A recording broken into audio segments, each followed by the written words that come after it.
4. La estrategia del sigilo y el poder, Sun Tzu y Maquiavelo. A lo largo de la historia, la estrategia ha tomado distintas formas dependiendo de las culturas y los momentos históricos en los que se desarrolló.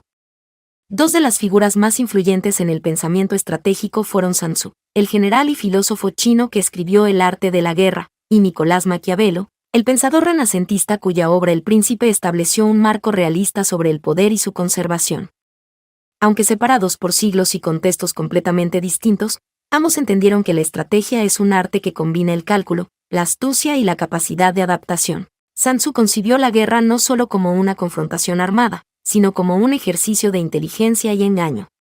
Para él, la victoria debía lograrse con la menor cantidad de enfrentamientos directos posibles. Su principio fundamental establecía que la mejor forma de vencer a un enemigo era sin necesidad de luchar. La guerra debía ser una herramienta de dominio político, no un fin en sí mismo. Quien logra someter al enemigo sin recurrir al combate, demostraba ser el estratega más capaz. Su pensamiento reflejaba la tradición filosófica china, en la que el equilibrio y la armonía eran esenciales para el orden del universo. En lugar de recurrir a la violencia como única solución, Sun Tzu proponía una visión donde el conocimiento del adversario, la anticipación y la flexibilidad eran las claves del éxito. Uno de los principios esenciales de Sun Tzu era la importancia de conocer tanto al enemigo como a uno mismo. Una estrategia basada en la información y en el reconocimiento del terreno permitía reducir la incertidumbre y aumentar las probabilidades de éxito. Para ello, recomendaba el uso de espías y la manipulación de la percepción del adversario. Engañar al enemigo sobre la verdadera fuerza de un ejército o sobre la intención de un ataque podía ser más efectivo que la superioridad numérica. La desinformación, la sorpresa y la confusión eran armas tan poderosas como la espada. El control de la moral y la disciplina en un ejército también era un punto clave en su estrategia. Un líder debía mantener la cohesión de sus tropas, asegurarse de que estuvieran bien motivadas y de que confiaran en su mando. El desorden interno era tan peligroso como un enemigo externo. La conducción de una guerra no debía depender del azar ni de la improvisación, sino de un cálculo preciso y de una planificación meticulosa. A diferencia de Sun Tzu, quien veía la guerra desde una perspectiva filosófica, Nicolás Maquiavelo centró su pensamiento en la política y en el ejercicio del poder. En su obra El Príncipe, analizó la manera en que un gobernante debía actuar para conservar su dominio. Su visión no se basaba en principios morales, sino en la realidad de la política como un campo de lucha en el que la fuerza, la astucia y la capacidad de adaptación eran indispensables. Para Maquiavelo, un líder debía ser capaz de utilizar tanto la diplomacia como la fuerza para mantener su autoridad.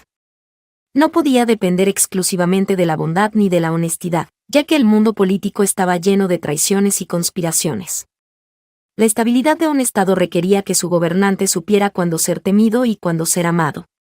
Aunque prefería que un príncipe contara con la lealtad de su pueblo, entendía que la seguridad del poder muchas veces dependía de la capacidad de infundir respeto y temor.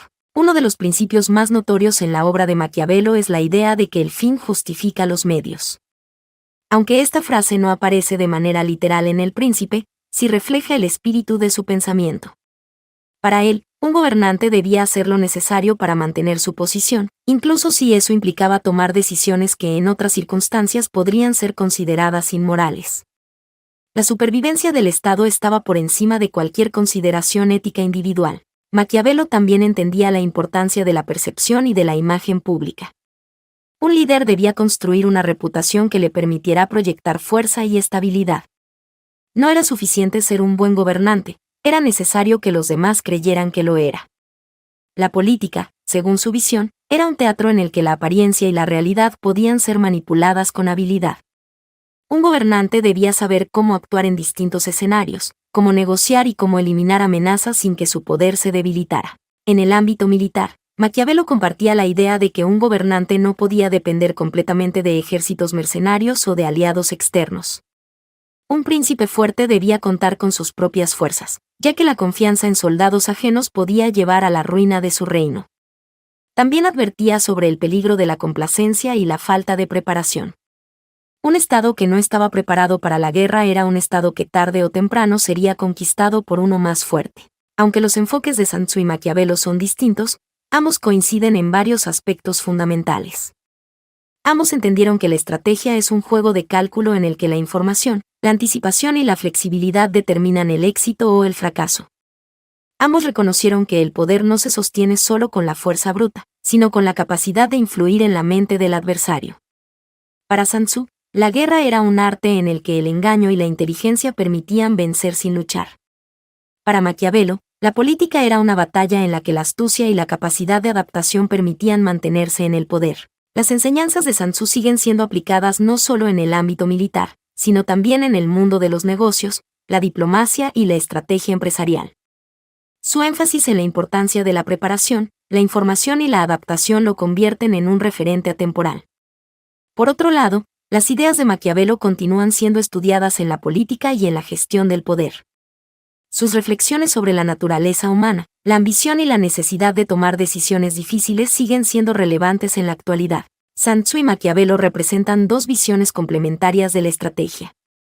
Mientras uno veía la guerra como un ejercicio de armonía y cálculo, el otro entendía la política como un campo de batalla donde la astucia y la determinación eran esenciales.